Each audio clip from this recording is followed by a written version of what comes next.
പത്തരമാറ്റിൻ്റെ അടിപൊളി എപ്പിസോഡിലേക്ക് എല്ലാവർക്കും സ്വാഗതം. അങ്ങനെ നമ്മുടെ നവീൻ ആകെ ടെൻഷൻ അടിച്ച് നിൽക്കുകയാണ്. അനിയുടെ നിശ്ചയം മുടങ്ങിയതിൻ്റെ ടെൻഷനാണ് ഉണ്ടായിരുന്നത്. കാരണം അനിയുടെ നിശ്ചയം കഴിഞ്ഞാൽ പിന്നെ നന്ദുവിൻ്റെ കാര്യത്തിൽ തനിക്കൊരു തീരുമാനം എടുക്കാമെന്നും തൻ്റെ ഇഷ്ടം തുറന്നു പറയാമെന്നുമൊക്കെ കരുതി വച്ചിരിക്കുകയായിരുന്നു. ആ ഒരു സമയത്താണ് ഇടുത്തി പോലെ നമ്മുടെ അനാമിക ഇടപെട്ടിട്ട് ആ നിശ്ചയം മുടക്കുന്നത്.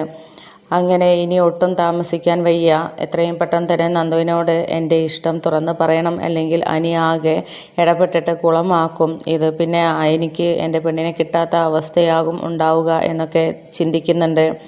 അങ്ങനെ നന്ദുവിനെ കാണാൻ വേണ്ടിയിട്ട് തീരുമാനിക്കുകയാണ് അനി. അതേസമയം നമ്മുടെ അനിയും നന്ദുവും ആവട്ടെ പുറത്ത് പോകാനുള്ള പ്ലാൻ ഇടുകയാണ്.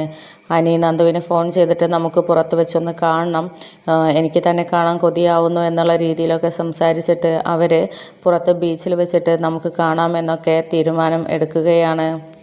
അങ്ങനെ പിന്നീട് നന്ദുവിനെ കാണാൻ വേണ്ടിയിട്ട് ഓഫീസിലോട്ട് പോകുന്നുണ്ട്. അങ്ങനെ നന്ദു നവീനെ കണ്ടിട്ട് ഇതാര് നവീനേട്ടനോ, എന്തായി ഇവിടെ എന്നൊക്കെ ചോദിക്കുന്ന സമയത്ത് അത് പിന്നെ തന്നെ കാണാനാണ് വന്നത്, എനിക്കൊരു കാര്യം അത്യാവശ്യമായിട്ട് പറയാനുണ്ടായിരുന്നു എന്നൊക്കെ പറയുകയാണ്. അപ്പോൾ ആ സമയത്ത് എന്താ കേസിൻ്റെ കാര്യം വല്ലതും ആണോ, അനിയുടെ ഡിവോഴ്സ് കേസിൻ്റെ എന്തെങ്കിലും കാര്യം സംസാരിക്കാനാണോ എന്നൊക്കെ ചോദിക്കുന്നുണ്ടായിരുന്നു. അപ്പം അനിയുടെ ഡിവോഴ്സ് കേസിൻ്റെ കാര്യമല്ല, അത് പറഞ്ഞപ്പോഴാണ് എനിക്ക് ഓർമ്മ വന്നത്, നീ അന്ന് എന്താണ് ചെയ്തത്, അങ്ങനെ നിശ്ചയം കുളമാക്കാൻ പാടുണ്ടായിരുന്നോ, അനിയുടെ ബെസ്റ്റ് ഫ്രണ്ടല്ലേ നീ, എന്നിട്ടും നീ എന്തിനാ ഇങ്ങനെ ചെയ്തത്, ആ അനാമികയുടെ സ്വഭാവം നിനക്കറിയാവുന്നതല്ലേ, പിന്നെ എല്ലാം അറിഞ്ഞിട്ടും നീ എന്തിനാ ചെയ്തത് എന്നൊക്കെ ചോദിക്കുന്ന സമയത്ത് നന്ദു പറയുന്നുണ്ട്, നിയമം അറിയാവുന്ന ആളല്ലേ നവീനേട്ടൻ, അന്ന് ഞാൻ ആ അറസ്റ്റ് ചെയ്തിട്ടില്ലെങ്കിൽ, അറസ്റ്റല്ല ആ ഒരു നിശ്ചയം മുടക്കിയിട്ടില്ലെങ്കിൽ, കേസ് എടുത്തിട്ടില്ലെങ്കിൽ അനാമിക വീണ്ടും പരാതി കൊടുത്താൽ എൻ്റെ തൊപ്പി പോകുന്ന കേസാണ്, അത് നവീനേട്ടനെ അറിയുന്നതല്ലേ, പിന്നെ എന്താ ഇങ്ങനെയൊക്കെ ചോദിക്കുന്നത് എന്ന് പറയുകയാണ്. അപ്പോൾ സമയത്ത് അതൊക്കെ പോട്ടെ, ഏതായാലും കഴിഞ്ഞു, അനാമികയെ വളരെയധികം ശ്രദ്ധിക്കണം കേട്ടോ എന്നൊക്കെ ഇങ്ങനെ പറയുന്നുണ്ട്. അങ്ങനെ നവീനേട്ടൻ എന്താ വന്നത്, കാര്യം പറ എന്നൊക്കെ പറയുമ്പോൾ അത് പിന്നെ എനിക്കൊരു പ്രധാനപ്പെട്ട കാര്യം പറയാനുണ്ടായിരുന്നു, ഞാൻ എപ്പോഴും സ്നേഹിക്കുന്ന പെൺകുട്ടി എന്നുള്ളത് നിന്നോട് പറയാറുണ്ടായിരുന്നല്ലോ എന്നൊക്കെ പറയുമ്പോൾ നന്ദു പറയുന്നുണ്ട്, അതേക്കുറിച്ച് ഞാൻ ചോദിച്ചപ്പോഴും എന്നോടൊന്നും പറഞ്ഞിട്ടില്ലല്ലോ, നവീനേട്ടൻ്റെ അമ്മയോട് പോലും ഇതേക്കുറിച്ച് സൂചിപ്പിച്ചിട്ടില്ല, കല്യാണക്കാര്യം പറയുമ്പോഴൊക്കെ ഈ പെൺകുട്ടിയുടെ കാര്യം പറഞ്ഞിട്ടാണല്ലോ ഒഴിയുന്നത്, ആരാണ് ആ പെൺകുട്ടി എന്ന് ചോദിക്കാൻ നന്ദു. അപ്പോൾ ആ സമയത്ത് നവീൻ പറയുന്നുണ്ട്, അത് പറയാൻ കൂടിയാണ് വന്നത്, നന്ദു അത് അറിഞ്ഞിരിക്കണം, എൻ്റെ മനസ്സിലുള്ള ആ പെൺകുട്ടി നീയാണ് നന്ദു എന്ന് പറയുകയാണ്. ഇത് കേട്ടപ്പോൾ നന്ദു ആണെങ്കിൽ ആകെ ഷോക്കേറ്റ പോലെ നിൽക്കുകയാണ്.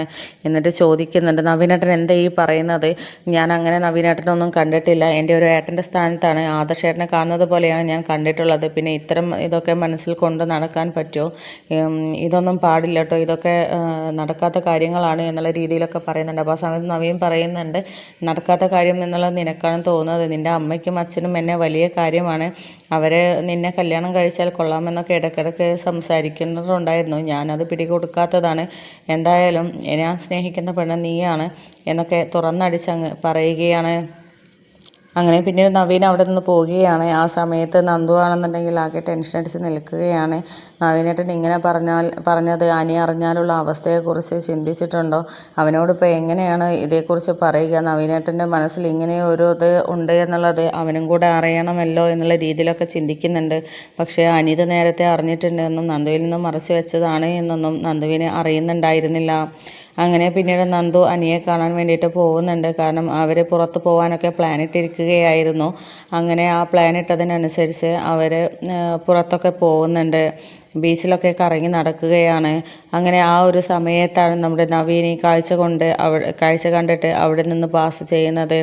അങ്ങനെ നവീനും ആകെ ഷോക്കേറ്റ പോലെയാണ്, ഞാൻ നന്ദുവിനോടുള്ള ഇഷ്ടം തുറന്ന് പറഞ്ഞിട്ടും അവൾ അവൻ്റെ കൂടെ കറങ്ങി നടക്കുകയാണല്ലോ, എൻ്റെ ഇഷ്ടം അവൾ അംഗീകരിച്ചില്ലേ, ഇനി എന്നോടുള്ള ഇത് അനിയോടുള്ള ഇഷ്ടം അവൾക്ക് അനി തുറന്ന് പറഞ്ഞതുകൊണ്ട് അനിയോടുള്ള ഇഷ്ടമാണോ അവളുടെ മനസ്സിൽ വന്നത് എന്നുള്ള രീതിയിലൊക്കെ ചിന്ത നവീൻ്റെ മനസ്സിലോട്ട് വരികയാണ്.